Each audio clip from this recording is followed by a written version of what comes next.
বন্ধু, কালকে না ঈদ? হ গোশ কিনছিস? হ কিনছি তো। কয় কেজি? 50 কেজি। আত্মীয় স্বজন সবাই দাওয়াত দিছিস? হ দিছি। অন্য অন্য বন্ধু বান্ধব রে? হ দিছি তো। তা বন্ধু, আমারে দাওয়াত দিবি না? তোরে দাওয়াত দিলি তো তুই 50 কেজি গোশ একাই খেয়ে তুবিনি। আমরা কি বাড়া খাওয়ানি? বাইগান হ্যালো হ্যালো।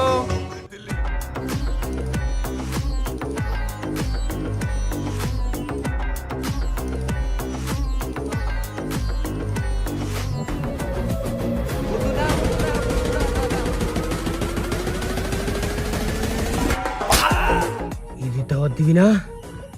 দিবি না ঈদের দাওয়াত? না বন্ধু না, মাগো কালকে তোর ঈদের দাওয়াত দিলাম, কালকে তুই চলে আসিস। আর আমার বন্ধু বান্ধব যদি খালি ভিডিও দেওয়ার পরে ঈদের দাওয়াত না দিছিস, সব করার খবর আছে।